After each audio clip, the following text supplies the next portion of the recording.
पुकारोगे, कुछ भी ना दोगे, केवल पुकारोगे तो भगवान शंकर दर्शन जरूर देंगे। गुरु नानक देव जी महाराज जी के कहने पर नामदेव जी ने पुकारना प्रारंभ करा। जो पुकारा मंदिर का दरवाजा पलट गया, जो आगे था वो पीछे हो गया और पीछे आगे हो गया। आज भी भारत की भूमि पर केवल एक ही मंदिर है जिसका दरवाजा भगवान श्री नामदेव जी महाराज, गुरु नानक देव जी महाराज की अविरल भक्ति के कारण शंकर जी ने अपने मंदिर का दरवाजा तक बदल दिया था। और जाओ कभी महाराष्ट्र में औंढा नागनाथ जी का दर्शन कर कर आओ, जिसका मंदिर ही उल्टा, मंदिर ही उल्टा।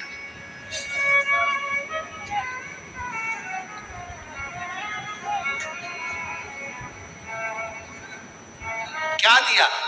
कुछ नहीं। क्या प्रदान करा? कुछ नहीं। भगवान शंकर क्या लेते हैं तुमसे? कुछ नहीं, केवल विश्वास, भरोसा।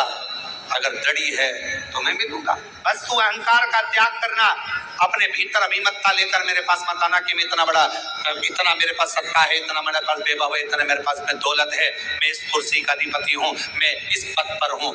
कुबेरेश्वर बाबा के धाम पर तुम्हारी अभिमतता से परे होकर आना, फिर उससे मिलना। वो जो देगा आप इतना आनंद से स्वीकार करते जाओगे कि पीछे पलट कर देखने की जरूरत नहीं। अपने घर की दरवाजे पर श्री शिवाय,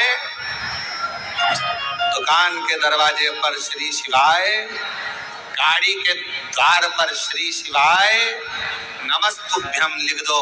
ये गाड़ी, ये बंगला, ये सब तेरा है सरकार, हम तो तेरे चाकर हैं। समय समय पर हमको तनख्वाह देते रहना, बाकी का तू संभालते रहना। बस चिंता तेरी।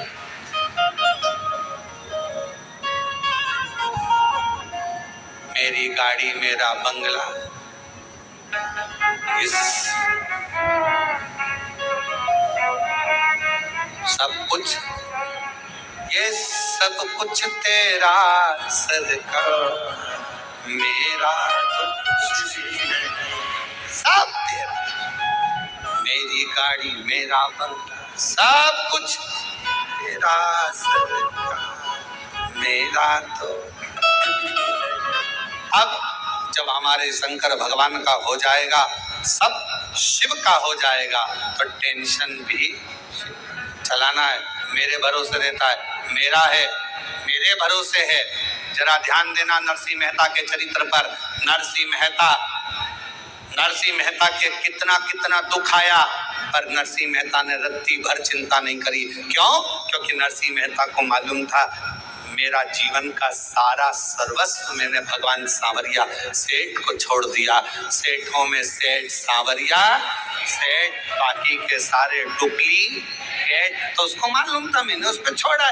उसी तरह जैसे नरसिंह जी ने भगवान शंकर पर छोड़ा, सांवरिया सेठ पर छोड़ा, शंकर जी पे छोड़ा तो शंकर जी ने सांवरिया सेठ से मिलाया। उसी तरह आप अपनी जिंदगी का सारा बोझ, सारा भार शिव पर छोड़ दो। मेरा तो एक सेठ है, वो कुबेरेश्वर महादेव, कुबेर भंडारी, वो सेठ, हम उसके चाकर।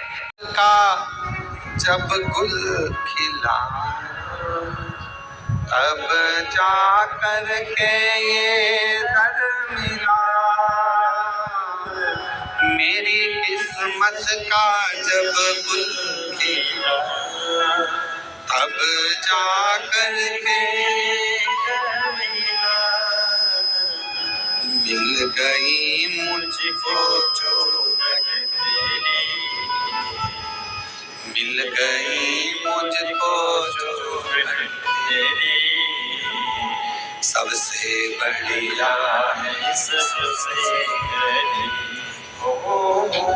मेरे बाबा तेरी तेरी, सबसे बढ़िया है सबसे।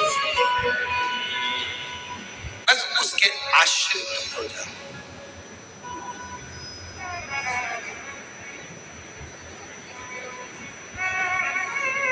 हम उसके आश्रित हो जाओ, संभालेगा। घर किसका है? शिव जी का। परिवार किसका? बच्चे किसके? बेटी किसकी? एक पत्र आया है, देखिए। अच्छा,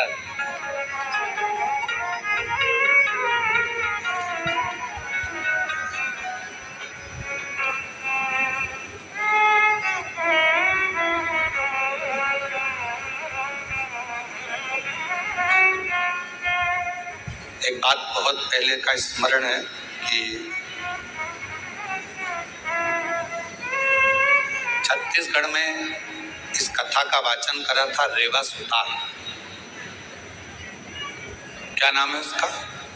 रेवा सुतार। क्या करता था? लकड़ी का।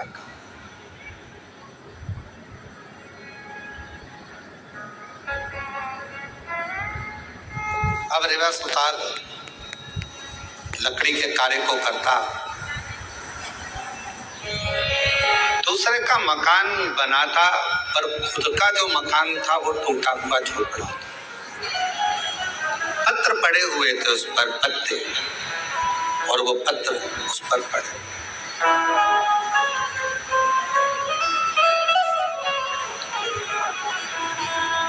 रेवा बड़े आनंद में अपनी भक्ति में रहता, खूब मेहनत करता, खूब चाकरी करता, खूब मेहनत करता, खूब चाकरी।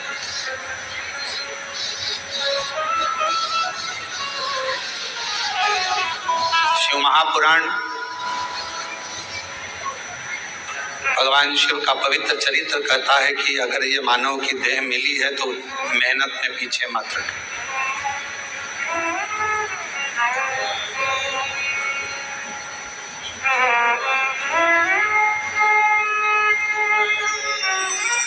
यदि मानव का शरीर मिला है तो मेहनत में पीछे क्यों हटना?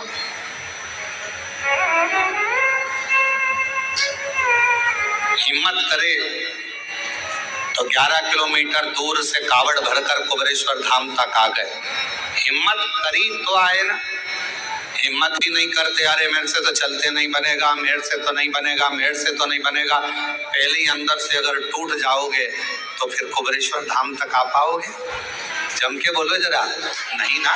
हिम्मत करी, चलते जाओ। बोल बम, बोल बम, बोल बम, बोल बम, बोल बम, बोल बम, बोल बम। और चलते चलते चलते चलते चलते चलते चलते आधे रास्ते पहुंच गए।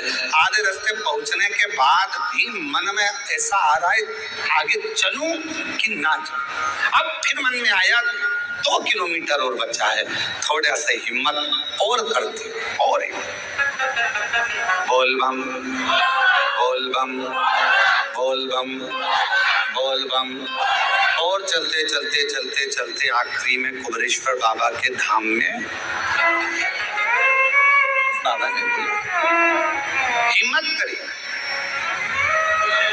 अब जरा विचार करिए कि तुम्हारे हिम्मत करने से, मन को मजबूत करने से और अपने विश्वास को पक्का करने से जब तुम कुबरेश्वर बाबा के धाम तक आ सकते हो तो तुम्हारी मेहनत से, तुम्हारे परिश्रम से, तुम्हारे अच्छे कर्म से तुम जो चाहते हो जिंदगी में वो लक्ष्य तक पहुंच भी सकते हो। अपना लक्ष्य कौन चढ़ाता है? महापुराण की कथा में रेवा सुतार की कथा कहती है कि कावड़ यात्रा में पांव नहीं चलते, कावड़ यात्रा में कदम नहीं चलते। याद रखना, कोई तुमसे कहे कि पांव से चलकर गया, कदम से चलकर गया, शिव महापुराण की कथा कहती है कावड़ यात्रा में भगवान शंकर का 2 लोटा जल ले जाने में कभी भी कदम नहीं चलते, पांव नहीं चलते। तो क्या चलता है? शिव महापुराण की कथा कहती है आपका विश्वास और भरोसा चलता है, आपका विश्वास चलता। मैं जाऊंगी मेरे भोले बाबा के पास में और उनसे जाकर अपने दिल का भाव कहूंगी, मेरा बाबा स्वीकार कर, मेरा बाबा स्वीकार।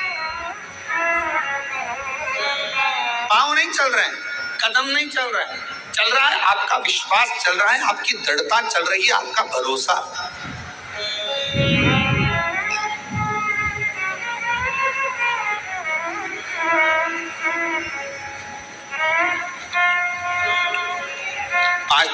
कावड़ होती है, 5 तरह की कावड़ में पहली कावड़ होती है एक सामान्यता में, आनंद में, अलमस्त कंधा पर कावड़ का, भगवान का भजन करते करते आराम से चल रहे हो, जल आराम से कहीं डाली पर कोई ऊंचे स्थान पर कहीं रख कर विश्राम भी कर लिया, रास्ते में कुछ खा भी लिया, पानी भी पिया, अलमस्त होकर चलते चलते शिव नाम लेते लेते बोल बम बोल बम बोल बम, सामान्य काम।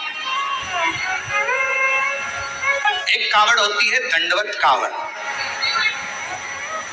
12 से 15 कदम चले हो, 15 कदम के बाद में कावड़ का जल एक छोटी सी बोतल में होता है जो अपने कंधे पर या पीठ पर रखा होता है, सामने से दंडवत करी, फिर आगे बढ़ते चले जाओ, फिर 12, 15, 20 कदम चलने के बाद फिर एक दंडवत करें, 20 कदम चलने के बाद फिर एक दंडवत करी जाती है, प्रणाम किया जाता है, दंडवत का। एक होती है डाक कावड़। डाक कावड़ का मतलब क्या होता है? 24 घंटा जैसे हमारे यहाँ रामचरितमानस के लिए वर्णन किया जाता है, अखंड रामायण में। अखंड रामायण जानते हो ना सब लोग? अखंड रामायण का मतलब होता है दोपहर में 12 बजे चालू हुई है तो दोपहर में 12 बजे के पहले उसका विराम, 12 बजे तक उसका विराम होना चाहिए, 24 घंटे के अंदर वो विराम। डाक कावड़ का मतलब यही होता है, इस कावड़ को जहां से भरा जाता है वहां से लेकर 24 घंटे के अंदर जहां जाना है मंजिल पर, जिस मंदिर तक, जिस देवालय तक, शिवालय तक जाना है, 24 घंटे के अंदर वो पहुंचना चाहिए। चाहे तुम दौड़कर जाओ, भागकर जाओ, लेकर जाओ, और 24 घंटे के अंदर वो पहुंचती है। और एक होती है खड़ी कावड़। खड़ी कावड़ किसको कहते हैं? खड़ी कावड़ में तुम मंदिर, तुमने जल लिया गंगा जी का, तो आपने जल लिया माँ सीवन का, आपने जल लिया माँ सरयू जी का, मंदाकिनी का, यमुना जी का, क्षिप्रा जी का, नर्मदा जी का। खड़ी कावड़ में कहीं रुकना नहीं है, चलते जाना है, कावड़ कंधे से नीचे उतरना नहीं है, वो कावड़ फिर इस कंधे से इस कंधे पर नहीं आती, एक ही कंधे पर चलती है। चाहे तुम जिस भाव से, फिर वहां बैठा नहीं जाता, चलते जाओ चलते जाओ चलते। फिर एक कावड़ आती है भगवान की अलख कावड़। अलख कावड़ किसको कहते हैं? जिसमें भगवान के मंत्र का उच्चारण, जहां से जल भरा जाता है वहीं से मंत्र का उच्चारण चालू हो जाता है, बोल बम बोल बम बोल बम बोल बम। अब कोई तुमसे बात नहीं करेगा तो उसमें बोल बम निकलना चाहिए, उसमें हर हर महादेव निकलना चाहिए, श्री शिवाय नमस्तुभ्यम निकलना चाहिए, ओम नमः शिवाय। जो मंत्र तुमने उठाया वो मंत्र तुम्हारे मुख से निरंतर चलना चाहिए। तो कई माताएं उसको बोलती हैं, आगे चलने वाले, आने वाले, सोने वाले, आते बोले, जाते बोले। तो ये इसमें मंत्र का उच्चारण जहां से कावड़ उठती है, अलख कावड़ में केवल अलख जगाई जाती है। जल लिया, चलते गए, भोजन करने भी बैठे हो, कोई से बात भी करोगे तो बोल बम उसमें निकलते रहना चाहिए, निरंतर जप चलना चाहिए, निरंतर। अब रेवा सुतार की कथा कहती है। एक रेवा सुतार लोगों के घरों में काम करता, कभी कुर्सी बनाता, कभी कुछ बनाता, कभी कुछ बनाता, कभी चौकी, कभी चौरंग, कभी पलंग, कभी खटिया, कभी कुछ बनाता रहता। परिस्थिति का ठीक नहीं था, उसके पास में इतना धन नहीं था, इतना वैभव नहीं था उसके पास, इतना।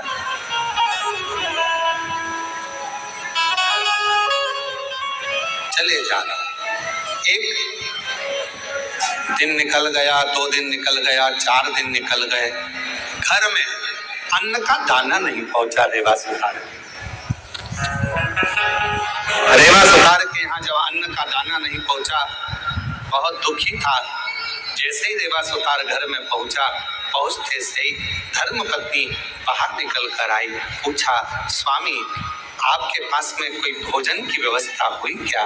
पति रेवा सुतार ने कहा कि मैंने बहुत प्रयास करा पर मुझे काम नहीं मिला।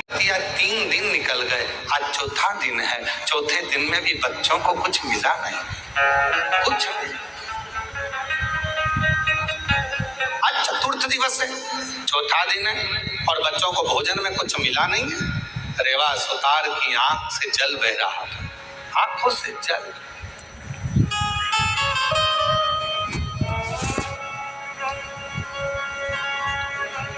शिक्षा, भोजन, वस्त्र, चिकित्सा देना पिता का कार्य है। क्या क्या चीज? जम के बोलो जरा। शिक्षा, चिकित्सा, भोजन, वस्त्र, बच्चों को देना ये पिता का कार्य है। फिर माँ का काम क्या है? तो कहा माता का कार्य है अपने बच्चे को अच्छा संस्कार देना और परमात्मा की शरणागति। माँ का कार्य है बच्चों को संस्कार प्रदान करना। शिक्षा कहीं पर भी मिल सकती है, अच्छी अच्छी एजुकेशन मिल रही है, अच्छी अच्छी कोचिंग मिल रही है, अच्छा अच्छा स्कूल है, अच्छा अच्छा ट्यूशन है, शिक्षा कहीं पर भी मिल सकती है, पर संस्कार हर कहीं पर नहीं मिल सकते। संस्कार तो आपको अपने घर में ही प्राप्त होगा। हमारे घर का जो संस्कार होगा वो हमारे सामने झलकेगा। हमारे घर में कैसा रहने का तरीका है, हमारे घर में बोलने का तरीका कैसा है, हमारे घर में कौन अपशब्द कह रहा है, वैसा तरीका घर के बच्चे सीखे। शिक्षा कहीं पर भी मिल सकती है पर संस्कार तो केवल हमारे घर के अंदर ही प्राप्त हो सकता है।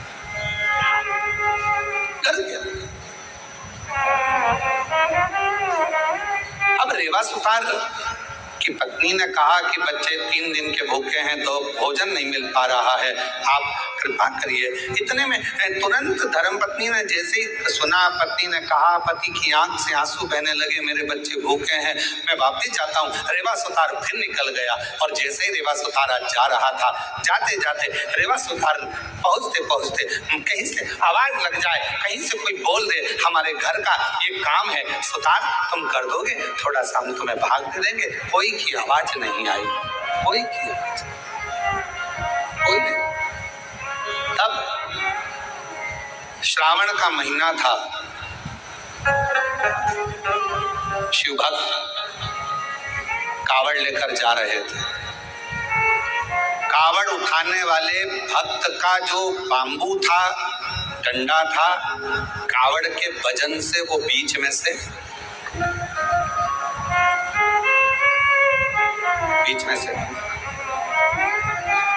कौन ढूंढे? फिराने में कौन मिलेगा? साथ वालों ने कहा कि अपन देख कर आते हैं, कोई तो मिलेगा। वहीं से सुतार आवाज लगाते हुए जा रहा था, किसी के घर में अगर लकड़ी का काम कराना हो तो मैं हूँ, अगर किसी के घर में लकड़ी का काम कराना हो तो मैं हूँ, मैं सुतार, मैं रेवा सुतार, अगर कोई काम हो तो जरूर बोलिए। इतने में उस कावड़ उठाने वाले के कानों में शब्द गया, उसने हाथ जोड़कर कहा सुतार जी से, भैया हमारा डंडा टूट गया, मैं लेकर आता हूँ लकड़ी तो मैं दूसरा डंडा बना देता हूँ। अब रेवा सुतार दौड़ कर गया, लकड़ी काट कर लाया, डंडा निर्माण करा और उस डंडे पर कलश बांध कर उस कावड़िया के हाथ में दे दिया। कावड़िया ने डंडा तो ले लिया, रेवा सुतार ने कहा भैया मैंने तुम्हारा डंडा तैयार करा, तुमने कुछ मुझे दिया नहीं।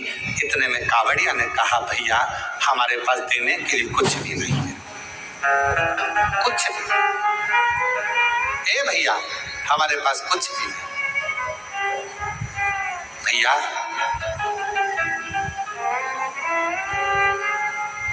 हम जल लेकर चले थे ना,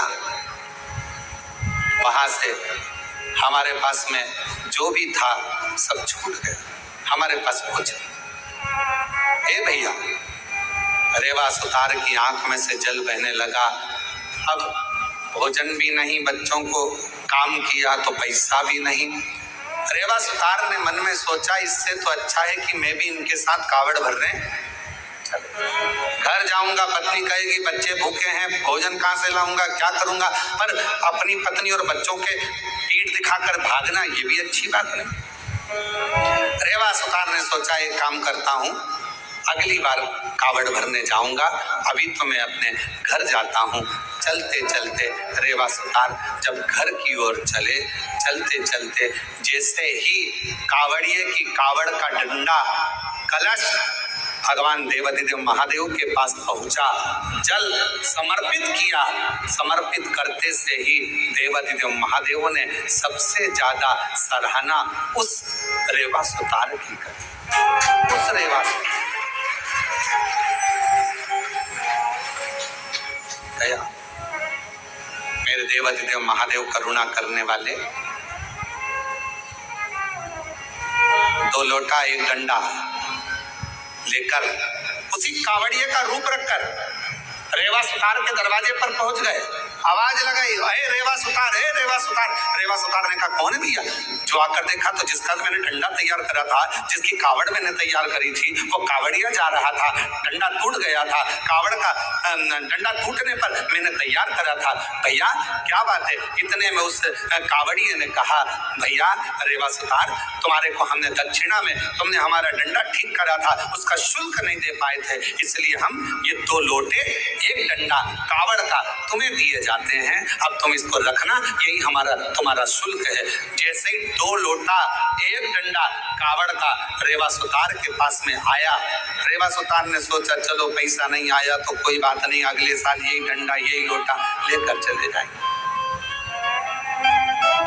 नहीं आया तो कोई बात, रख दिया कावड़ का लोटा और डंडा। पत्नी से कहा मैं जाता हूं, दूसरा दिन था। अलग लगाई, किसी के यहाँ काम हो तो बताओ, बढ़ई का काम कराना हो, सुतारी का काम कराना हो, लकड़ी का काम कराना हो तो बताओ, कोई नहीं। इतने में पत्नी ने विचार करा, बच्चों को 5 दिन से खाना नहीं मिला, कोई भोजन व्यवस्था नहीं होती है, कुछ नहीं है, तो एक काम करती हूँ, ये दोनों लोटा जल का है, इन लोटे के जल को निकाल कर इसको अच्छा साफ कर इन्हीं लोटों को बेच देती हूँ और थोड़ा सा अन्न भाग लिया। पत्नी ने जैसे ही लोटे के अंदर हाथ डालकर लोटे को राख से मांजने का प्रयास करा, राख लगते से ही लोटे के अंदर से खन्न आवाज आई। जो खन्न आवाज आई, पत्नी ने सोचा ना जाने इसमें क्या भरा है। जो पत्नी ने उल्टा करा, उसमें से एक सोने की गिन्नी सिक्का निकल कर सामने, एक सिक्का। पत्नी ने सिक्का देखा, दौड़ती पल्लू में बांध कर रेवा सुतार के पास गई। तुम जो लोटा लेकर आए थे, ना जाने किसने क्या दे दिया था, उसमें सोने का सिक्का है, चलकर देखो। पति ने जाकर जो देखा सोने का सिक्का, ना जाने बेचारा किसका रह गया, जाकर देता हूँ। सिक्का लेकर दौड़ पड़े। दूसरा दिन फिर आया, पत्नी ने फिर लोटे को मांजने का प्रयास करा, सोने का सिक्का फिर गिर जाता। फिर पत्नी उस सिक्के को लेकर जाती, पति उस सोने के सिक्के को ढूंढता उस कावड़िया को देने के लिए, और उसको क्या मालूम कि वो कावड़िया नहीं था, मेरा महादेव स्वयं कावड़िया बनकर आया था। तो चले गया। दुनिया के लोगों को ये ना लगे कि कावड़िया जाते हैं हम सेवा करते हैं, कावड़िया जाते हैं हम पानी पिलाते हैं, कावड़िया जाते हैं हम खाना खिलाते हैं, कावड़िया जाते हैं हम उनकी सेवा संभाल करते हैं। नाना शिव महापुराण की कथा कहती है, जो शंकर का नाम लेकर बोल बम बोलकर जो जल भरकर चलता है, वो अकेला नहीं रहता, उसकी सेवा करने के लिए मेरा महादेव खुद चलता है, खुद चलता है। रेवा सुतार धनपति वैभवपति सत्तापति करोड़पति बन गया। कावड़ लेकर शिव के मंदिर जाता रहा, हर वर्ष जाता रहा, हर वर्ष। मेरी जीजियों, मेरे जीजाओं, बेटियों बेटाओं, मेरी माताओं, मेरे भाई, कुबेरेश्वर बाबा की कावड़ भरना तो बाबा से ये मत कहना कि एक बार भरने आई हूँ। बाबा इतना भंडार भरना, हर साल सावन के महीने में कुबेरेश्वर धाम आऊं और कावड़ भरूं, हर साल आऊं, हर वर्ष तेरे दरवाजे पर। ऐसी कृपा और तेरा ही दिया मैंने खाया पिया, तेरा मुझे भोले बाबा ने बहुत दे दिया है, तेरा शुक्रिया, तेरा। अगर शिव कृपा करे तो बाबा से कहना, बाबा तू सेठ बनकर रहना और मैं तेरा चाकर बनकर, मैं तेरा मेरे भोले ते सबसे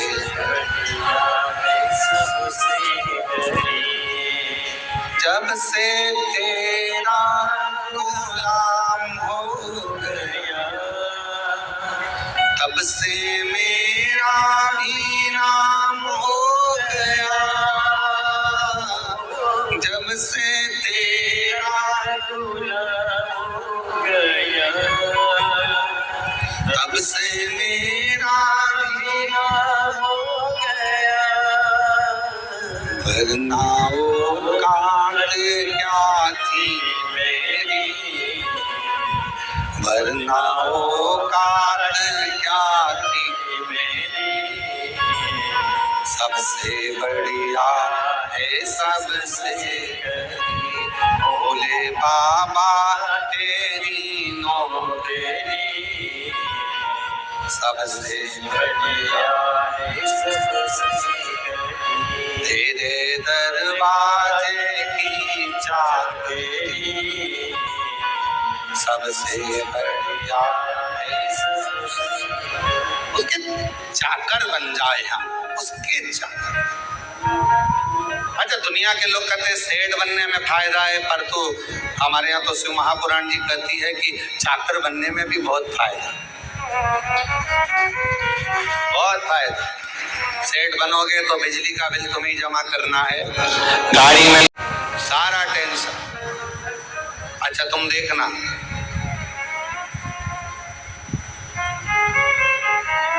तुम्हारे घर पर अगर कोई नौकर चाकर हो, काम वाला हो ना, तुम देखना तुम्हारे रिश्तेदार की शादी तुम्हें 50 बार सोचना पड़ता है, जाऊं नहीं जाऊं।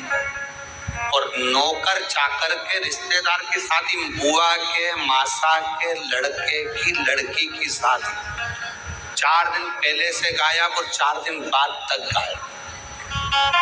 तुमसे अच्छी रिश्तेदारी तो एक काम करने वाला निभा देता। अंदाजा लगाना जरा, तुम्हारे घर रक्षाबंधन का त्योहार आया, तुमसे दुकान नहीं छूटी और नौकर 2 दिन पहले छुट्टी लेके कहाँ जा रहा है, जी। तुम्हारे यहाँ पर रक्षाबंधन का त्योहार बहन को देने के लिए लिफाफा तैयार, वो लिफाफा नहीं, 2 दिन पहले साड़ी माड़ी खरीद के, ये मेरी कल्लो जीजी के लिए, ये मेरी पप्पी जीजी के लिए, मेरी वो जीजी के लिए, वो मेरी वो जीजी के लिए, सारी तैयारी कर राखी बंधवाते समय दुल्हन ने निकाला और दिया। दोनों रिश्ते वो निभाता। सेठ जी को दुकान पर फुर्सत नहीं और नौकर ने देख लिया 1 बज गई है, दुकान तुम संभालो। उसने अपना टिफिन खोला या अपने गांव गया, रोटी मोटी खाई, आराम किया, फिर 1 घंटे बाद आया, 4 बज गई। सेठ जी 4 मतलब 4 आन दो। सेठ जी के अभी खाना खा के आया, सेठ जी चाय।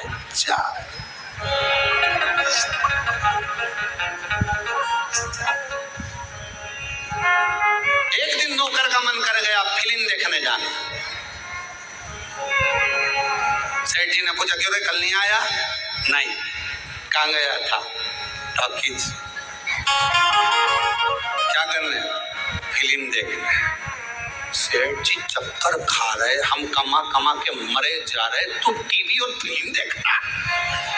अगर एक सेठ को सही जिंदगी जीना सीखना है तो अपने नौकर से सीख लेना चाहिए, फुल एंजॉय। अगर एक सेठ को अपनी जिंदगी जीना सीखना है तो नौकर से सीखो। टाइम पर भोजन, टाइम पर चाय, टाइम टाइम पर आना, टाइम पर जाना। भले तुम्हारी दुकान पर 50 ग्राहक खड़े हो, 5-6 बजी ये चला, उसे कोई मतलब नहीं, साफ फटका ये चला। रिश्तेदार के यहाँ शादी 4 दिन पहले 4 दिन बाद, दुकान संभालो तुम, फुल एंजॉय। तो सेठ कहते तेरे पास खाने के लाले पड़ रहे हैं, नहीं आएगा तनख्वाह काट लूंगा। भले काट लो, पर जिंदगी तो ऐश की जीऊंगा, जिंदगी ऐश की जीऊंगा। भले काटो तनख्वाह, पर जिंदगी फुल एंजॉय से जीऊंगा। और बेचारा सेठ डिप्रेशन में गोली खा रहा और नौकर 4 बजे की चाय पी रहा। Full enjoy. सीखो।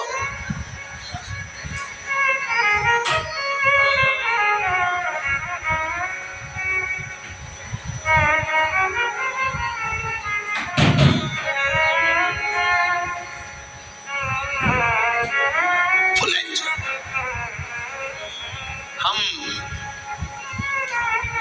अपनी जिंदगी को सही नहीं जी पा रहे, सीखो। इसलिए देवादिदेव महादेव से जब प्रतिदिन हम भगवान शिव के मंदिर में जाकर 1 लोटा जल समर्पित करें, हो सकता है कि दिन बुरे हो सकते हैं, थोड़ा समय बुरा हो सकता है, पर जिंदगी कभी बुरी नहीं होती, क्योंकि वो जिंदगी परमात्मा की दी है। दिन बुरा हो सकता है, 2-4-8 दिन से हो सकता है, कोई कहे कि हमारा ये तकलीफ है, कोई कहे 6 महीने से, 15 दिन से, 20 दिन से, ऐसा है वैसा है। दिन बुरा हो सकता है, थोड़ा समय भी बुरा हो सकता है, पर जिंदगी कभी बुरी नहीं होती। उसने आपको और हमको यदि पृथ्वी पर भेजा है तो कुछ सोच समझ कर ही भेजा। माँ के गर्भ से बच्चा जन्म लेता है, जब माता पिता दोनों विचार करते हैं कि अपने घर में संतान होना चाहिए, औलाद होना चाहिए। ये विचार कब आता है? जब वो दोनों अपनी बुद्धि से ये सोच लेते हैं कि हाँ, अपने पास में इतना आवक है, अपने बच्चों को अपन पाल लें, अपने पास में इतना घर है, परिवार है, मम्मी पापा हैं, सब लोग मिलकर बच्चे की परवरिश कर ले। माँ को लगने लगता है कि मैं इस बच्चे को संभाल सकती हूँ, तब वो संतान को जन्म देने के लिए तैयार रहता है। अर्थात पहले माता पिता ने विचार कर लिया कि हम औलाद को जन्म देंगे, वो औलाद को संभाल पाएंगे कि नहीं संभाल पाएंगे। जिस औलाद को हम ला रहे हैं उसको हमें एजुकेशन भी देना पड़ेगा, चिकित्सा भी देना पड़ेगा, पढ़ेगा लिखेगा, कॉलेज जाएगा, आने वाले समय में गाड़ी भी देना पड़ेगी, मोबाइल भी देना पड़ेगा, घर भी देना पड़ेगा, उसकी शादी भी करना पड़ेगी और उसका व्यापार भी करना पड़ेगा। हर माँ बाप ये सोच लेते हैं, बच्चे को जन्म दिया है तो उसके लिए सोचा है। अब जैसे माता पिता अपने बच्चे के लिए सोचते हैं कि इसको जन्म दिया है तो इसके लिए सब व्यवस्था करना पड़ेगी, उसी तरह जब हम पृथ्वी पर आते हैं, हमारा जन्म होता है, हम माँ के गर्भ में नहीं आते, उससे पहले परमात्मा भेजने से पहले हमारी पूरी व्यवस्था पृथ्वी पर करा देता है कि इसको मृत्यु लोक में भेजा है तो व्यवस्था करना है। अब उसमें दिन थोड़े से बेकार हो सकते हैं कि कभी कभी ऐसा हो जाता है कि 2-4 महीने से, 4 साल से, 3 साल से, 6 साल से हमारे अच्छे दिन नहीं चल रहे, कोई कहता है 2 महीने से अच्छे दिन बेकार हो सकते हैं, कुछ घंटे कुछ समय बेकार हो सकते हैं। पर शिव महापुराण की कथा कहती है जिंदगी कभी बेकार नहीं। तेरा शुक्रिया तेरा शुक्रिया मुझे भोले बाबा ने बहुत दे दिया, मुझे भोले बाबा ने बहुत दे दिया, तेरा शुक्रिया तेरा शुक्रिया। ये जायदाद दी है औलाद दी, ये जायदाद दी है औलाद दी है, मुसीबत में हर वक्त इमदाद दी है, मुसीबत में हर वक्त इमदाद दी है, तेरा ही दिया मैंने खाया पिया है, तेरा शुक्रिया तेरा शुक्रिया। कभी कभी समय विपरीत हो सकता है, पर उस विपरीत समय में भी घबराना नहीं है। कभी कभी विपरीत समय भी हमारा अच्छा समय लाकर रख देता है, कभी गलत समय भी हमें अच्छी जगह पर ले जाकर छोड़ देता है। कैसे? हनुमान जी महाराज का एक चरित्र स्मरण करिएगा।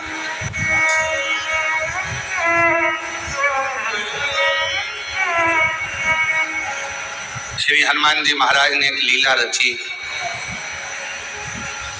और उस लीला में उन्होंने सूर्य को निगलने का भी प्रयास किया और निगल गया। बहुत सारा श्री हनुमान जी महाराज ने लीलाओं को रचा और एक बार ऐसा हुआ कि श्री हनुमान जी महाराज जब मूर्छा खाकर भूमि पर आए सूर्य के निगलने पर,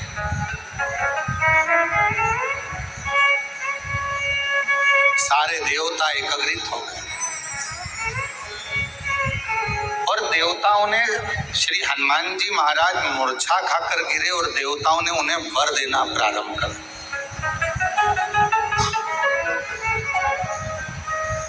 कभी कभी विपरीत परिस्थिति हमारी अच्छे समय को लाकर खड़ा कर देती है। अच्छे समय आप लोग भी भगवान को धन्यवाद दिया करो कि ना जाने कौन सा हमारा विपरीत समय चल रहा था, कौन सी परेशानियां चल रही थी, कौन सा बुरा समय चल रहा था, कितना विपरीत समय चल रहा था कोरोना महामारी का, कितना विपरीत समय चल रहा था कोरोना की बीमारी का। लोग मर रहे थे, प्राण छूट रहे थे, जगह जगह हाहाकार मचा हुआ था। सारे देश, दूसरे भी विदेश, सब कोरोना के कारण स्तब्ध थे। उस विपरीत परिस्थिति में भगवान ने आपको शिव महापुराण की राह बताई और शिव पुराण के माध्यम से आपका चित्र भगवान। कभी कभी विपरीत परिस्थिति भी हमको अच्छी जगह पर लाकर छोड़ देती है।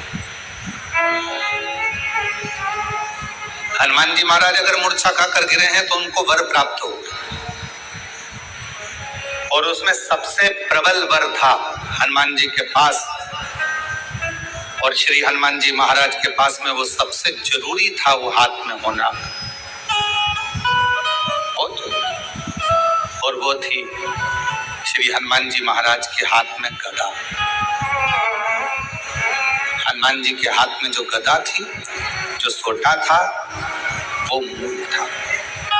किसने दिया था? सारे देवता वर दे रहे थे, सब देवता। भगवान शंकर भी आकर खड़े हुए थे। भगवान शिव का ही तो अंश श्री हनुमान जी महाराज। शंकर सुमन कैसे? हनुमान जी महाराज शिव का ही तो एक अंश है। पर सब हनुमान जी को दे रहे थे और शंकर भगवान आकर खड़े हो गए कुबेर जी के पास, और कुबेर महाराज के पास में आकर श्री हनुमान जी महाराज को सब वर दे रहे थे। कुबेर जी महाराज भी वर देने के लिए तैयार थे कि मैं तुमको कुबेर का भंडार देता हूँ, शंकर जी का दिया हुआ ही मैं तुम्हें प्रदान करता हूँ। पर भगवान शंकर पास में खड़े होकर तुरंत कुबेर जी महाराज से बोले, आप हनुमान जी को वर मत दीजिए, आप हनुमान जी महाराज को अपनी गदा दीजिए, अपना सोटा दीजिए। कुबेर जी ने भगवान शिव जी से कहा, प्रभु सब आपका है, सब आपका। मेरा इसने सौंफ उठाई, मिश्री उठाई, मलता हुआ खा के दांत खुरकता खुरकता बाहर निकल गया। अच्छा देना वेना तो था नहीं।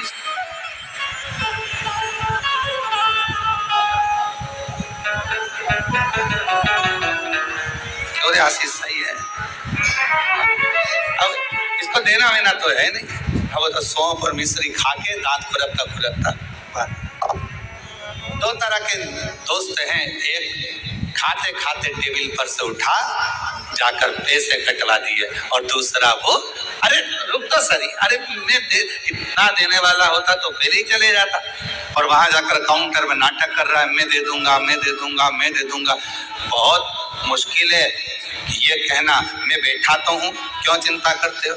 कई बार भंडारे होते हैं, बड़े बड़े आयोजन होते हैं, तो उसमें पीछे से कोई व्यक्ति बहुत चतुर होता है तो कह देता, चिंता मत करो, तुम तो बहुत अच्छे से करो, बाद में मैं निपट लूंगा, मैं सब व्यवस्था कर दूंगा, सब व्यवस्था। क्योंकि उसको मालूम है कि भगवान का कोई भी कार्यक्रम छोटा मोटा होता ही नहीं है, और तुझसे क्या मांगेंगे, भगवान ही इतनी पूर्ति कर देता है कि तुझसे मांगने की जरूरत ही नहीं पड़ती है।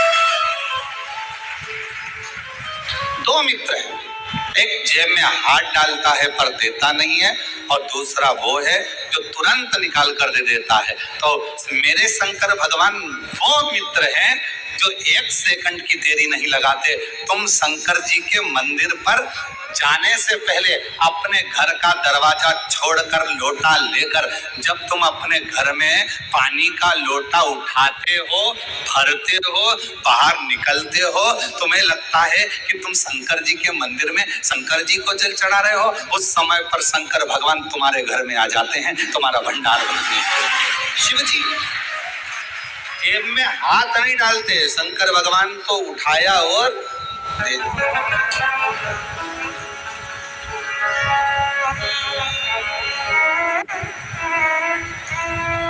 और धन धन भोलानाथ, गजब की तेरी कृपा है मेरे शंभू। तू खजाने लुटाता है तो ऐसे लुटाता है कि जेब में हाथ डालने की जरूरत ही नहीं पड़ती। एक माता, पिता, सच्चा गुरु और मेरा शिव अपनी जेब में हाथ नहीं डालता। माँ जहां बैठी होगी और बेटे ने कहा मम्मी देना जरा 5 रुपए, और मम्मी ने गद्दा थोड़ा सा ऊंचा करा, ये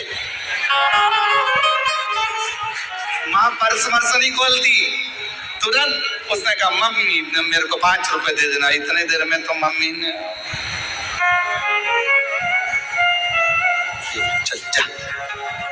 बच्चे ने मन में सोचा है कहाँ कहाँ रखती है मेरी मम्मी पैसा, इधर उधर।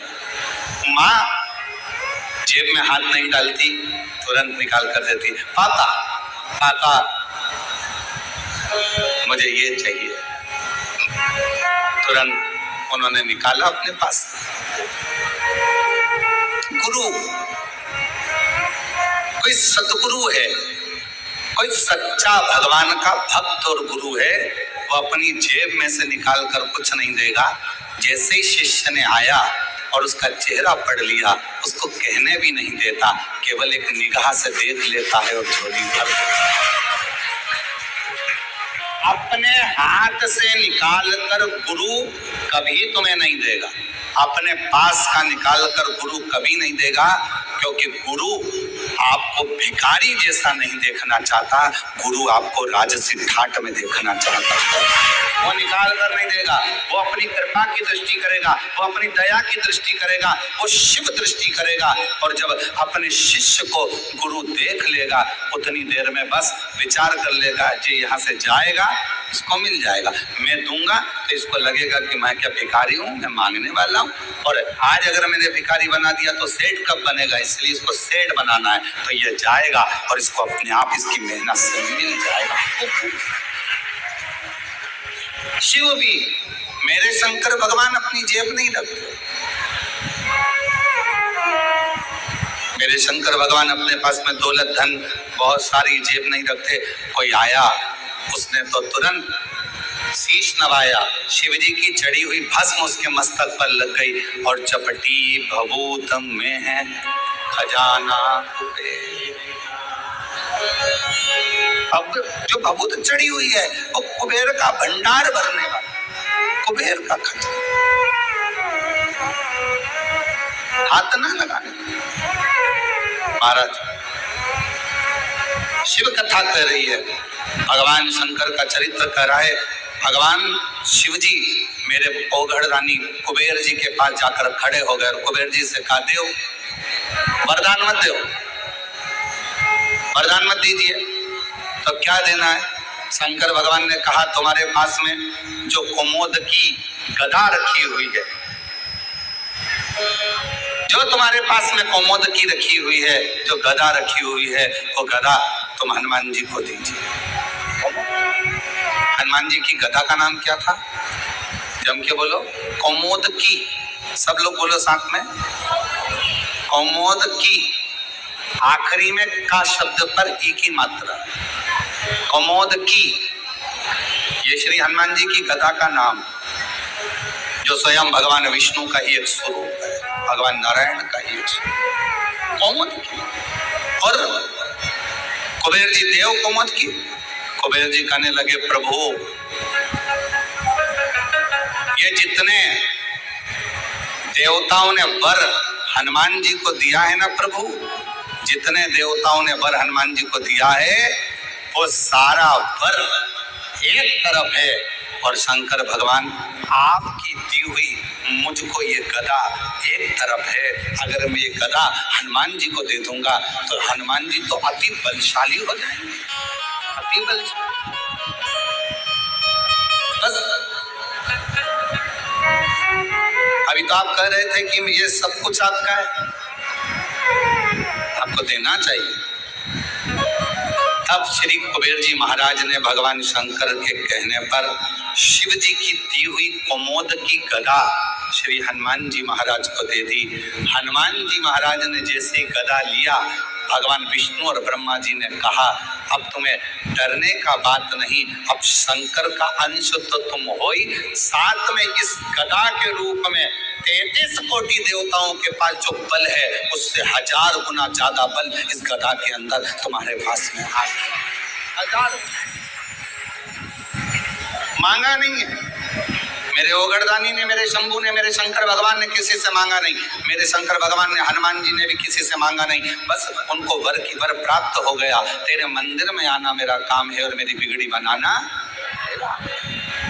और शंभू शरणे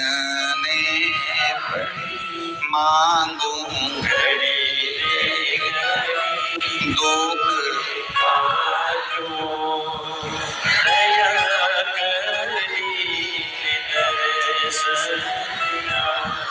हो शंभु शरणे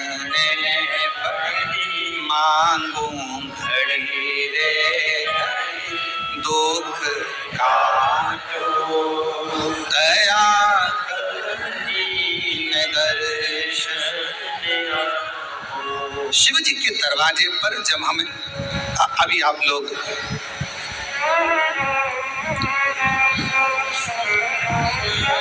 भगवान शिव की पवित्र कावड़ को लेकर आ रहे हैं,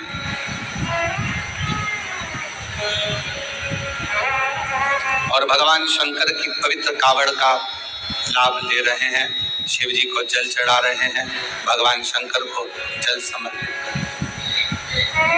क्या है इसमें? 2 लोटा जल बांबू डंडा सुंदर वस्त्र से लपटा हुआ,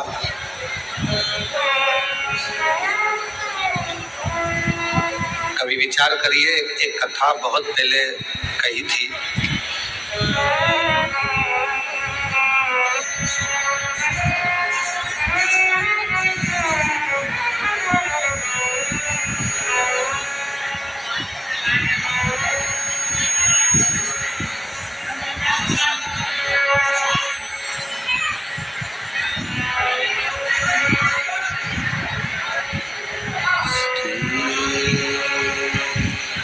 शिवा नमस्तु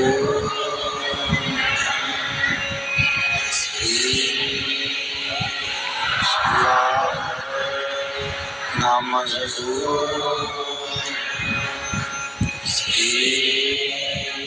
शिवा नमस्तु शिवा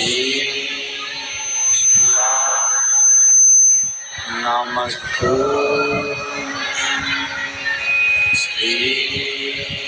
शिवा नमस्तु भोला सभी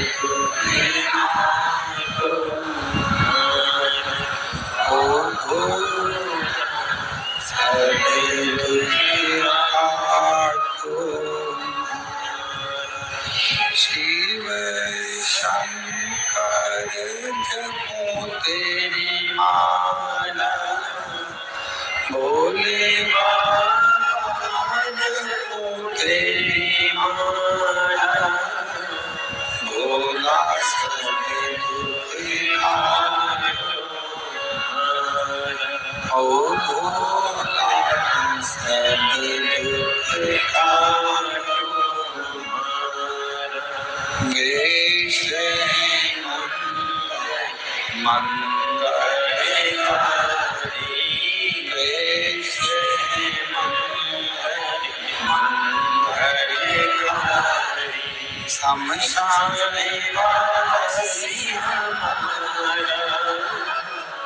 समशाने वासी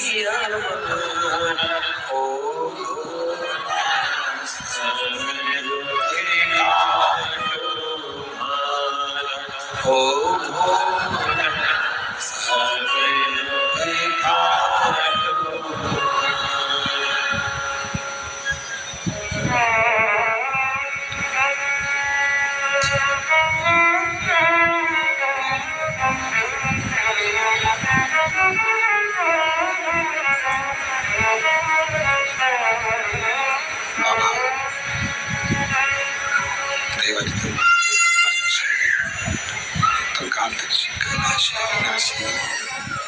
भगवान शंकर करुणा करने वाले करुणा सागर, दया करने वाले दया सागर, भगवान श्री शंकर जी की पवित्र कथा कर महापुराण की कथा वर्णन कर रहे।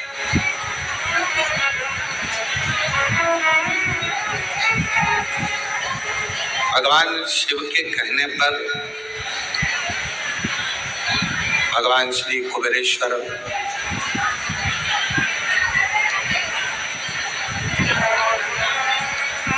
कुबेर जी ने कमोदकी नाम की गदा भगवान श्री हनुमान जी महाराज को, एक तरफ ये कहना कि मैं दे दूंगा या मैं कर दूंगा, ये शब्द शिव जी के पास नहीं। भगवान शंकर जी के पास अगर कोई शब्द है तो वो शब्द है, आपने कुछ कहा, कुछ मांगा, प्रार्थना करी, विनय करा, निवेदन करा और शिव जी ने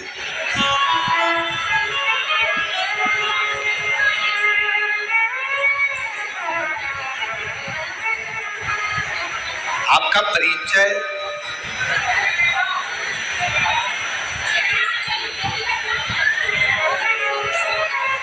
परिचय आपका नाम नहीं है, आपका परिचय आपका व्यवहार है।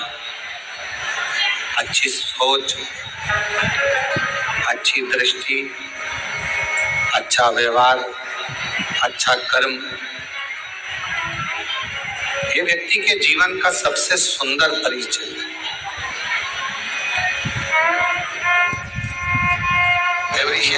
उतना उसका अभिमान कम होना चाहिए, अभिमत्ता थोड़ी सी कम। और ये बात हमने पहले भी कथा में कहा है आपको कि मंदिर में अगर पूजन करने जा रहे हो, आराधना करने जा रहे हो, साधना करने जा रहे हो, पशुपतिनाथ का व्रत करने जा रहे हो, या कोई उपास करने जा रहे हो, या पूजन करने जा रहे हो, तो प्रयास ये करना कि हम अभिमत्ता को धारण ना करें।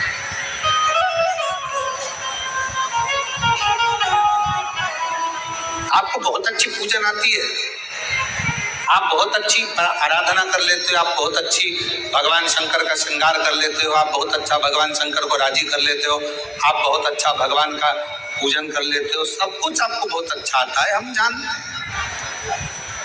पर कभी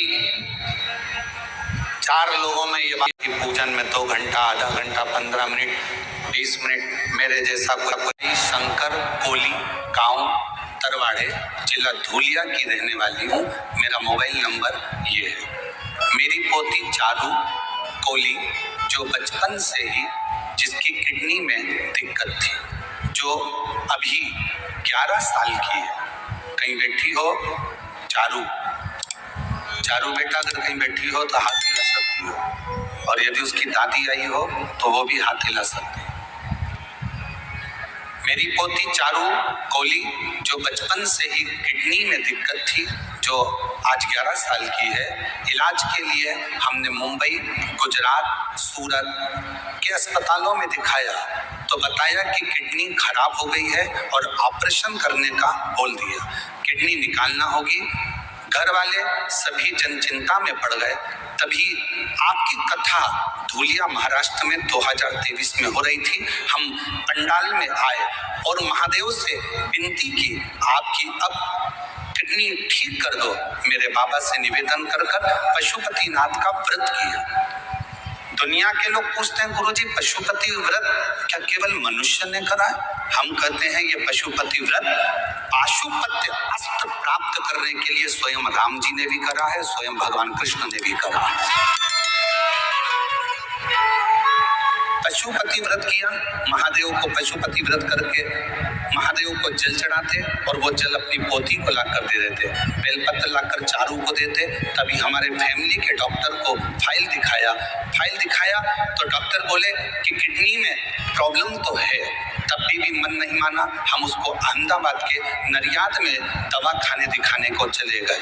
तब उन्होंने भी कहा कि किडनी खराब हो गई है, इसको बदलना पड़ेगा। अब करें तो करें क्या? कथा भी सुनी पंडाल में तो भी नहीं मन आया। तो हम लोग 2025 में फिर हम लोग सीहोर पहुंच गए और वहां से हमने रुद्राक्ष ले लिया। जनवरी में रुद्राक्ष लेकर बच्ची को उसका जल देना प्रारंभ करा। दूसरी बार हम नडियाद फिर गए और किडनी के डॉक्टर को दिखाया तो डॉक्टर ने कह दिया कि इसकी किडनी ठीक हो गई है, अब इसको कोई दवाई की जरूरत नहीं है। किडनी ने काम करना प्रारंभ कर दिया। पत्र को आप तो पढ़ सकते हैं, किडनी ठीक हो गई है बाबा, मैं बाबा को नमन करने के लिए आई हूँ, अब कोई दवाई की जरूरत नहीं है। अगर बच्ची बैठी हो और उसकी दादी बैठी हो तो बच्ची को लेकर आ सकती है। 11 साल की चुरू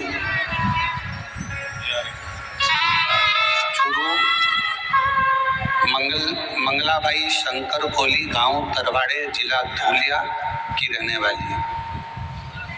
मोबाइल नंबर ये है। शिव शंकर। अब इसमें 3 चीजें सामने आ गई। पहले नंबर पर आपका विश्वास, दूसरे नंबर पर आपकी मेहनत। डॉक्टर को भी दिखाया और हमने पहले भी कथा में कहा है, डॉक्टर शंकर जी का एक रूप है। कौन है डॉक्टर? शिव का एक रूप है। आप डॉक्टर के पास जाइए,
3 काम करिए, विश्वास, मेहनत।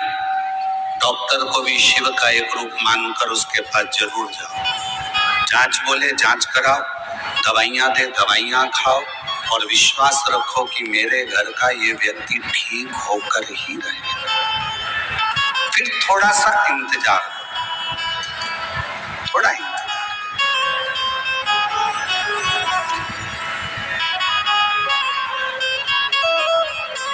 गलत जगह पर मत चले जाना। जब व्यक्ति दुखी होता है, तकलीफ में आता है, कष्ट में आता है, तो फिर वो 2-4 जगह दूसरी जगह भी जाता फिरता है। फिर कोई ने कह दिया ऐसा कर लो, फिर कोई ने कह दिया वैसा। ना ना ना, सारी समस्या का हल श्री शिवाय बोल बम का नारा है। फिर नहीं पता।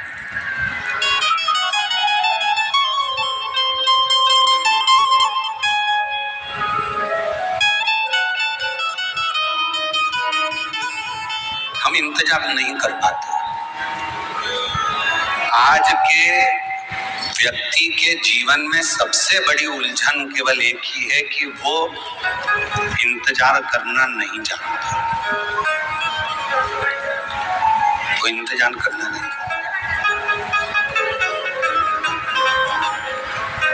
बहू ने कुछ बोला, सास से इंतजार नहीं हुआ, पलट कर जवाब दिया। सास ने कुछ बोला, बहू ने तुरंत पलट कर जवाब दिया। बाप ने कुछ बोला, बेटे ने पलट कर जवाब दिया। बेटे ने कुछ बोला, बाप ने पलट कर जवाब दिया। भाई ने कुछ बोला, भाई ने पलट कर जवाब दिया। आज के जमाने में लोग थोड़ा सा इंतजार नहीं करते।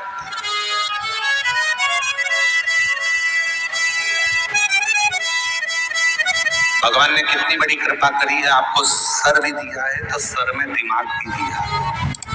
भरकर रखती है कि मरते दम तक उस बहू को वो सास की बात याद रहती है, और सास मरकर भी चली जाती है ना, तो वो अपनी बहू को भी बताती है हमारी सास ऐसी थी, उसकी स्मृति इतनी तेज है।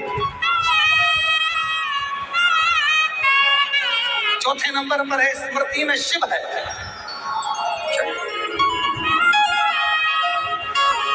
और 5वें नंबर पर शंकर भगवान नारी के अंदर है धारण शक्ति में। किसी की सामर्थ्यता नहीं है कि नारी जैसे गर्भ में अपना बच्चा रखती है 9 महीने तक, उसकी धारण शक्ति, कितना कष्ट, कितनी तकलीफ। कहते हैं एक नारी जब अपने शिशु को, बच्चे को जन्म देती है तब उसका दूसरा जन्म होता है। इतनी धारण शक्ति नारी में होती है। कौन देता है? नारी में धारण शक्ति कौन देगा? वो देता है देव अधिदेव महादेव शिव के स्वरूप में धारण शक्ति भी विराजमान रहती है।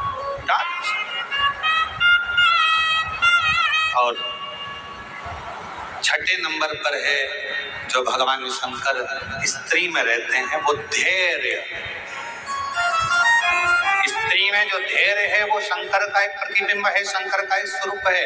धारण शक्ति शिव का एक स्वरूप है, स्मृति शिव का एक स्वरूप है, मीठी वाणी शिव का एक स्वरूप है, सुंदरता शिव का एक स्वरूप है, कीर्ति की पवित्रता शिव का एक स्वरूप है। और 6ठे नंबर पर है उसकी धैर्यता। नारी धैर्य बहुत रखती है। होगा, तुम चिंता क्यों करते हो? कर्जा हुआ है ना, टेंशन मत लो, अपन सब अच्छे से होगा। चिंता क्यों करते हो? शांति तो रखो, सब अच्छा होगा। धैर्यता, उसके भीतर धैर्य है, थोड़ा शांति कर लेती है। होगा, समय आएगा, हो जाएगा। और 7वें नंबर पर है जो शंकर का प्रतिबिंब है 7वें रूप में, वो है नारी का क्षमा की मूर्ति। नारी कोई कितना भी बुरा कर चले जाए, कितना भी बेकार, ये स्पीकर उनकी आवाज खोल दो, कोई कितना भी कहकर चले जाए, कितना भी बोल कर चले जाए, कितना भी कोई कुछ कह दे, आखिरी में नारी उसको क्षमा कर ही देती है। नारी में क्षमा का भाव, वो शिव का भाव। शंकर भगवान 7 स्वरूप में, 7 स्वरूप के अंदर भगवान शंकर नारी के अंतर्गत विराजमान है। सात स्वरूप, और वो सात स्वरूप कीर्ति की पवित्रता, सौंदर्यता, वाणी की मधुरता, समय की स्मृति, धारण शक्ति, धैर्य और क्षमा, ये वो सात स्वरूप हैं जिन सात स्वरूप में एक स्त्री के अंदर मेरा देव अधिदेव महादेव सदा विराजमान रहता है। उसको संभाले और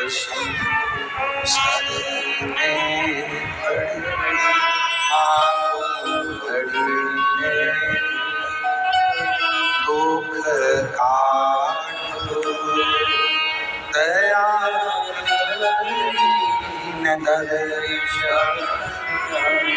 ओ शंभु शरण मांगू घड़ी दुख काटो दया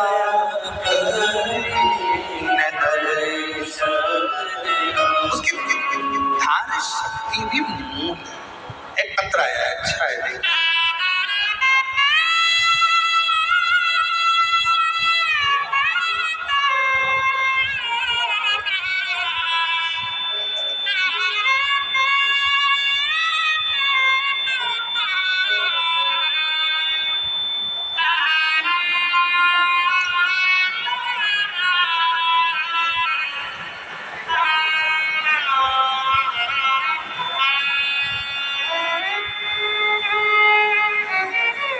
राखी राम साहू, सावित्री साहू, जिला महासमुंद खुर्शीपार से हैं।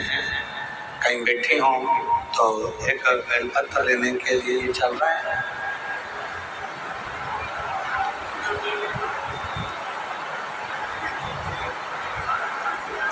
राखी राम साहू, सावित्री साहू, जिला महासमुंद, ग्राम खुर्शीपार। गुरुजी, मेरे बड़े पापा बहुत दारू पीते थे। आज मैं 26 साल की हूँ। बचपन से अपने बड़े पापा को दारू के नशे में ही देखा। गुरुदेव, पर शिव की विशेष कृपा होती है, ये मैंने देख लिया। मेरे बड़े पापा 59 साल की उम्र में और गुरुदेव दारू पीते रहे। आपने एक बार कथा में कहा था 21 लौंग, 21 काली मिर्ची, 21 नीम की छोटी डांट वाला उपाय जो बताया था, वो मैंने मम्मी से कहकर, भाई से कहकर बड़े पापा के लिए करवाया। और बाबा की ऐसी कृपा हुई गुरुदेव, आज बाबा की कृपा से मेरे बड़े पापा ने 4 साल हो गए दारू को हाथ तक नहीं लगाया। और बाबा की कृपा से ये शिव की उदारता, शंकर की करुणा, शिव की उदारता, भगवान शंकर की दया है, शिव की करुणा है। एक पत्र और बड़ा सुंदर है, देखिए।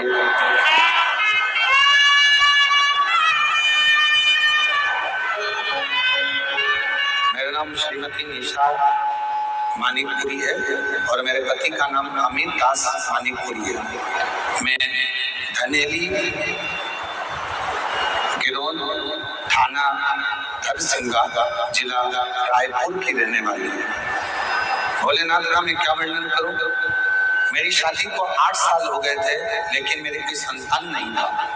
फिर मैंने सोनोग्राफी कराई तो मेरे पेट में गठान था। फिर मेरा 5 साल तक इलाज करवाई, कुछ नहीं हुई। निराशा ही हाथ लगी। डॉक्टर कहते थे कि गठान है, संतान नहीं हो सकती। हिम्मत छोड़ दी, मन लगता नहीं, निराशा हाथ लगी। तब किसी ने मुझे शिव महापुराण के बारे में बताया। तब से मैं टीवी पर कथा सुनी। फिर मैं रायपुर, कांकेरी, तिल्दा में कथा सुनी गई और 2 बार सफेद आंकड़े की जड़ का प्रयोग भी किया। 2 बार पशुपति उपवास किया।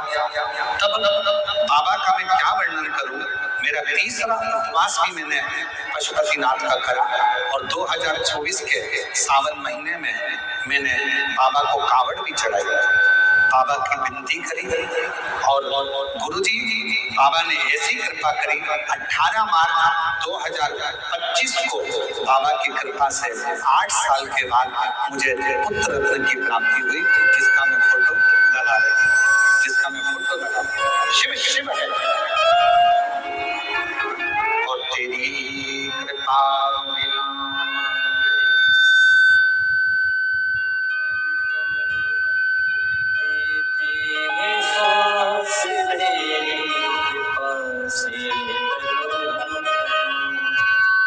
प्रखर चंद्राकर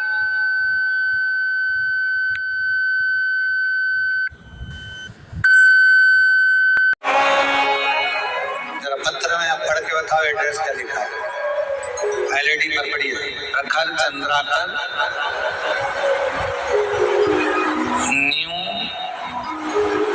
वोको सीमेंट कॉलोनी, सोना डी, जिला बालोदा बाजार, छत्तीसगढ़। न्यू बोको है, पढ़ो जरा जल्दी से। प्रखर Chandrakar, new Boko cement colony, सोना डी, जिला बालोदा बाजार, छत्तीसगढ़। कहीं बैठे हो, जिन जिन के पत्र पढ़े गए हैं वो लोग आकर बेलपत्र लेकर जाएं। भोलेनाथ की कृपा का मैं क्या वर्णन करूं। गुरुदेव, मेरा सीए फाइनल का परीक्षा 2 बार दिया, जिसमें मैं फेल हो गया। गुरुदेव, फिर मेरी माँ ने कहा कि सीओर वाला महाराज कहता है कि खूब मेहनत कर, रात दिन पढ़ाई कर और आखिरी में बेलपत्र पर शहद लगाकर शिव जी को चढ़ ले जा। बाबा सुने, मैंने पशुपतिनाथ का व्रत भी किया, 1 लोटा जल रोज चढ़ाना प्रारंभ करा, खूब मेहनत करी, जितना पढ़ता था उससे 4 गुना ज्यादा मैंने पढ़ाई करी। आप कहते हो रात दिन एक कर दे, मैंने रात दिन एक करा और बाबा की कृपा से आज मैं सीए की परीक्षा में उत्तीर्ण हो गया और मैं सीए बन गया। मैं बाबा को यहाँ प्रणाम करने के लिए आया, भगवान शिव करने के लिए, भगवान शंकर को यहाँ में प्रणाम करने के लिए। तेरी कृपा का क्या है भरोसा, गला पकड़ रहा है बहुत भाई। तेरी कृपा का क्या है भरोसा, कब किस पर हो जरा हम कर लो,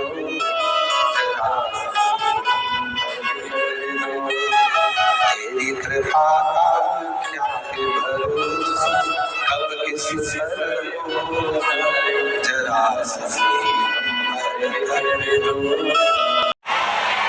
जो भी प्रयोग करो उसमें थोड़ा चढ़ाओ पर पूरा चढ़ाओ। एक बात हमेशा याद रखिए, मान लो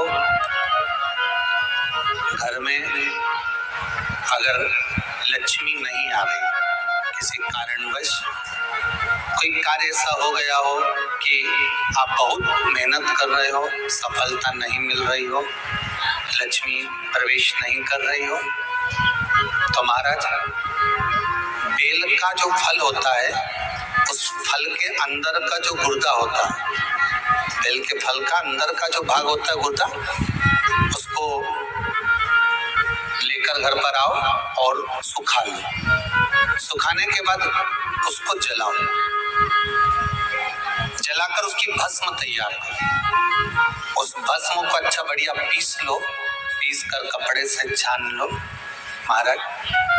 उसको छान कर जिस सोमवार या सोमवार की अष्टमी पड़ जाए उस दिन थोड़ी सी भस्म लेकर जब जाएं घर से, उसमें से थोड़ी सी भस्म बेलपत्री के पेड़ के नीचे श्री कुंदकेश्वर महादेव का नाम लेकर चढ़ा दें।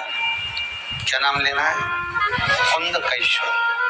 उसी में से थोड़ी सी भस्म जो बेलपत्री के वृक्ष के नीचे आपने चढ़ाई या बेलपत्री के वृक्ष की जड़ में चढ़ाई, उसको लेकर आओ और वही वृक्ष माता पार्वती का नाम लेकर भगवान शंकर के ऊपर चढ़ा दो और अपनी मनोकामना कर कर 1 लोटा पानी शिव पर समर्पित कर दो।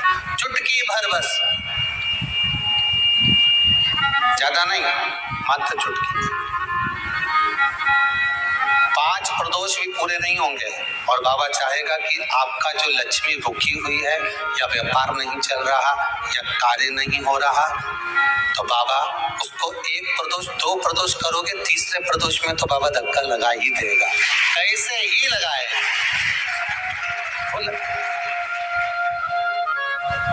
शंकर भगवान को भस्म अति प्रिय है। बेलपत्री किसका प्रतीक है? माता पार्वती। जब मां जगत जननी जगदम्बा, आप लोगों ने सप्तसती से यज्ञ हो चाहे मां अम्बे जगदम्बा का जो यज्ञ होता है उसमें बेले के फल की भी आहुति लगती है।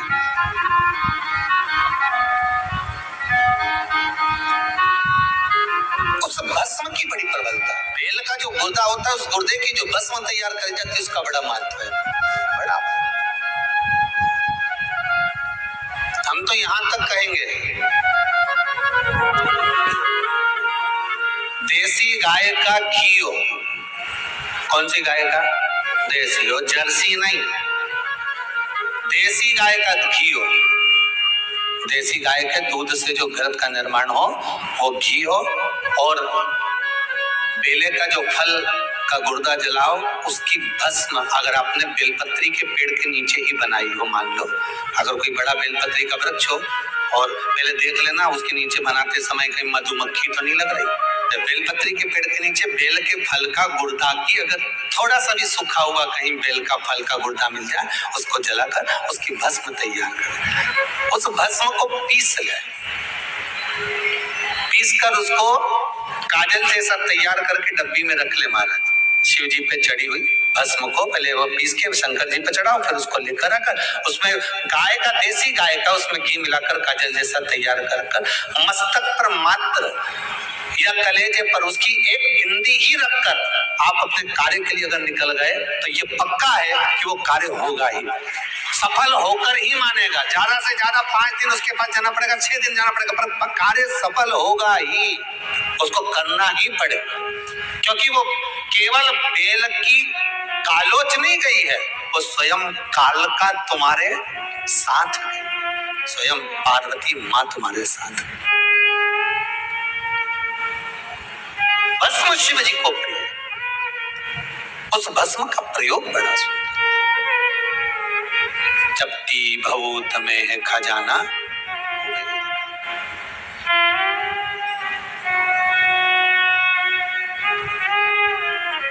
शंकर भगवान का अनुमोदन स्मरण शिव महापुराण की कथा कहती सुख देने वाला।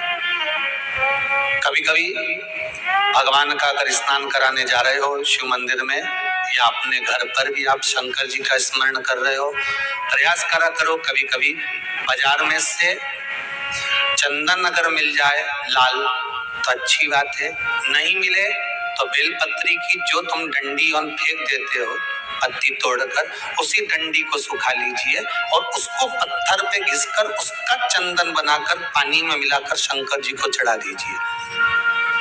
कोई विशेष कार्य के लिए बता रहे हैं, जब बहुत विशेष कार्य है, बच्चा एग्जाम देने बैठ रहा है या जॉब के लिए जा रहा है और नहीं हो रहा काम, तो उस बेटे से कह दे ये डंडी को घिस, बेलपत्री की जड़ को घिस और इसको घिसकर इसको पानी में मिला और पानी शंकर को चढ़ा। जब शिव और शक्ति का मिलन होगा तो तेरा काम भी वो शिव शक्ति पूर्ण कर ही देगा। शिव और शक्ति का मिलन, जैसे आपको पहले कहा था कार्तिक महत्तम की कथा में पहले वर्णन करा था कि सबसे अच्छा चंदन कौन सा वर्णन करा था? हरि चंदन। काय से बनाया जाता है? तुलसी की जड़ को घिसकर। वर्णन करा था, आप लोगों ने सुना होगा हरि चंदन का। अभी ये तो चल रही है, कौन सी कथा चल रही है? पूर्णिमा शिव महापुराण की कथा चल रही है। इसके बाद में ये 23 को समापन हो जाएगी, शायद वो कथा 25 से है ना, क्योंकि वो कथा 25 से चालू होगी कार्तिक महत्तम की कथा, कार्तिक महीने की। तो उसमें प्रयास करेंगे कि बेलपत्री की जड़ के महत्व को और शमी के वृक्ष की जड़ के महत्व को और पीपल के जड़ की महत्व को समझें कि इन तीनों के जड़ की महत्वता क्या है। आपने अभी तक वृक्ष की महत्वता सुनी, पत्तों की महत्वता सुनी, पर इनकी जड़ की महत्वता क्या रही है, उस जड़ की महत्वता आपको सुनना।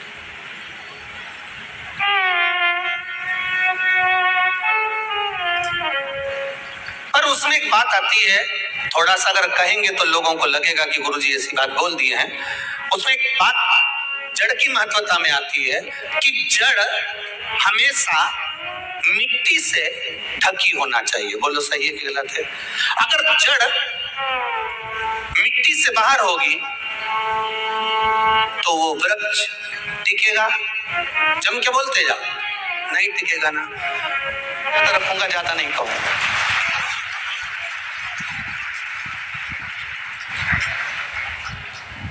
इस व्यासपीठ की मर्यादा रखूंगा, ज्यादा नहीं बोलूंगा। बोलूंगा तो नीचे उतर कर बोल सकता हूं। वृक्ष की जड़ मिट्टी में ढकी होगी तो वृक्ष खड़ा रहेगा, जड़ दिखेगी, वृक्ष टिकेगा नहीं। उसी तरह नारी पुरुष नाभि रूपी जड़ को ढक कर रखेंगे तो कभी गिर नहीं सकते। पक्का जड़ ढकी होना चाहिए। बस यहीं से समझ लो कि 25 तारीख वाली कथा क्या करने वाली है। अब इतने में समझ जाना, और 25 से फिर अपन देख लेंगे उसको।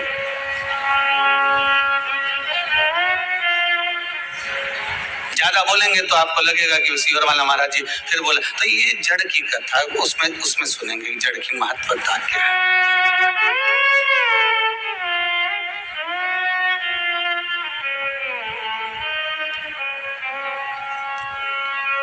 क्या होता है, कथा तो हम कहते हैं पर दुनिया के लोग उस कथा को इधर से उधर ले जाते हैं, इसलिए बहुत सोच समझ कर मर्यादा रखकर इस व्यासपीठ से बोलना पड़ता है, बहुत ध्यान रखकर। पर छोटी छोटी बात से तुम समझ जाते हो, इसकी मुझे बहुत प्रसन्नता है। सबसे ज्यादा खुशी इस बात की है कि हमने इतना सा बोला और आप उतनी देर में समझ गए। पूरे विश्व का कल्याण हो, यही चाहते हैं। सारे श्रोताओं को हाथ जोड़कर प्रणाम करता हूं कि छोटी सी बात को आप समझ गए, मैं आपको नमन करता हूं। छोटी सी बात को समझ गए, बस हो गया कल्याण इस व्यास पर। बस इतनी सी बात को आप लोगों ने समझ लिया। आस्था चैनल के माध्यम से फेसबुक यूट्यूब पर और कुबेरेश्वर धाम में जितने सुन रहे हैं, आप लोग इतनी सी बात से समझ गए, मतलब मुझे विश्वास हो गया कि कथा मेरा शंकर सुन रहा है और शंकर बात रहा, विश्वास हो गया। उतनी सी बात समझेंगे जड़ के महत्व। महाराज थोड़ा चढ़ाओ शिव जी को और श्रेष्ठता में चढ़े, थोड़ा चढ़े श्रेष्ठता में चढ़े। विशेष अगर कोई कार्य रुक रहा है तो बेलपत्री की उस डंडी को घिसकर उसमें जल मिल कलश में मिलाकर चढ़ाना चालू कर दो। 15 तारीख का एग्जाम है, तुम 10 तारीख से चढ़ाना चालू कर दो। 20 तारीख का एग्जाम है, 15 तारीख से चढ़ाना चालू कर दो। चढ़ाओ तो सही, इसमें कुछ घट रहा है? कुछ भी नहीं। बस बाबा पर विश्वास कर घर में ही चढ़ा लेना, मंदिर नहीं जाओ तो भी।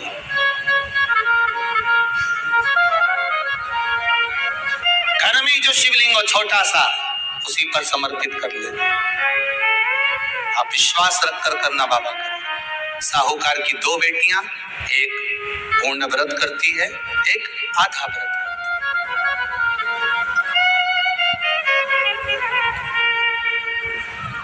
अब एक बेटी के घर में तो संतान पूर्ण हो गई, एक के यहाँ जब भी संतान होती थी तो आधी होती थी। गर्भ 4 महीना, 6 महीना, 5 महीने का गिर जाता था, गर्भ समाप्त हो जाता।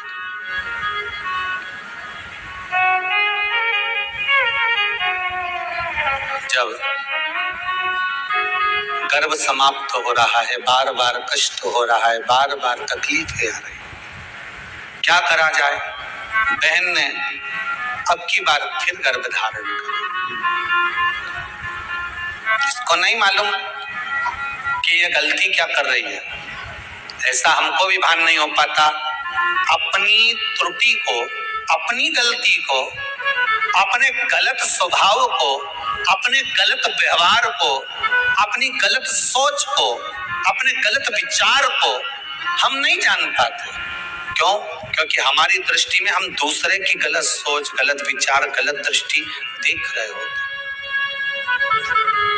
हम गलत सोच, गलत विचार दूसरे के देख रहे हैं, पर अपने अवगुण नहीं देखे।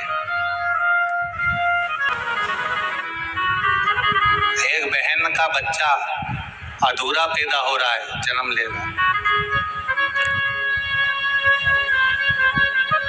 आज उसने क्या करा?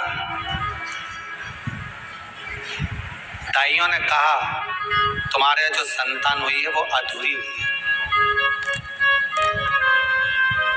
9 महीने भी पूर्ण हो गए और पूर्ण होने के बाद जो बच्चा हुआ वो मर गया।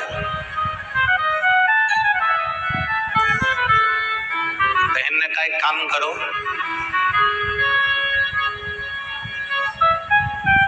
कल पूर्णिमा का दिन है,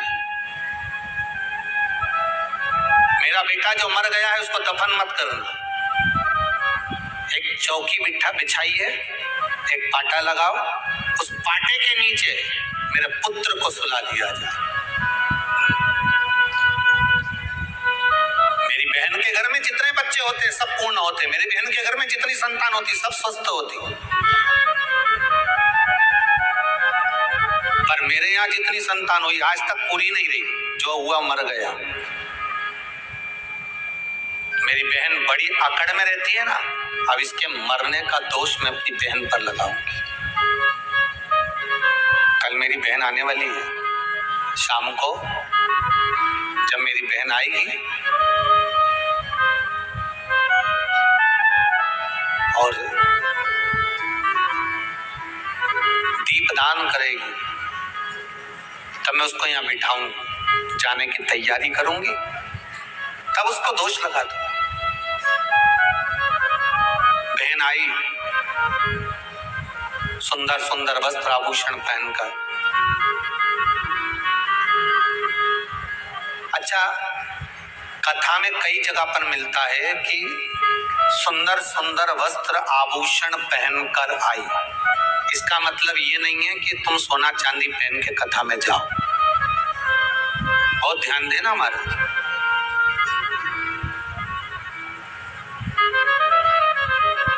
कभी भी कथा में जाओ, बड़े बड़े पंडाल में जब कथा होती है, बड़े बड़े प्रवचन में जब तुम जाते हो,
बनाने वाले सब तेरी ही माया, दुनिया बनाने वाले सब तेरी ही माया। ओ सूरज चांद सितारे सब तूने बनाया, सूरज चांद सितारे सब तूने बनाया।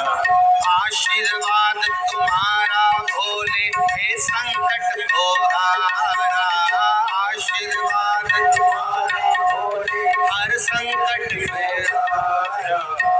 बाबा नाम से गुजारा हमारा, गुजारा हमारा, भोले नाम से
जो बच्चा कल का मर चुका था वो आज जीवित कैसे है?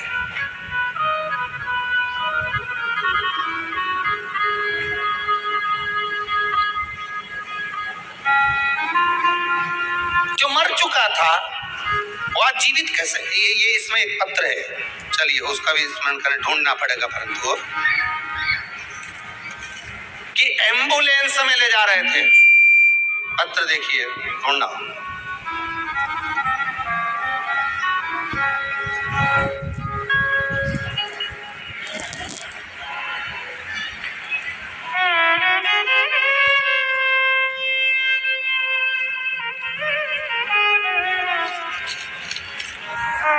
और क्या हो सकता है?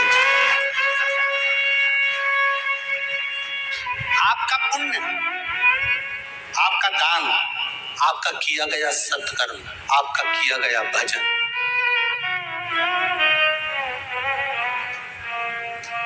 दान, पुण्य, सत्संग, भजन, आप जो सत्कर्म कर रहे हो, भजन कर रहे हो, दान कर रहे हो, पुण्य कर रहे हो, भगवान की कथा सुन रहे हो, ये कहीं ना कहीं तुम्हारे काम जरूर आएगी, ये पक्का है। और बिल्कुल लिख कर रख लेना, ये तुम्हारे सम्मुख में कहीं पर भी काम आ जाए, आएगी।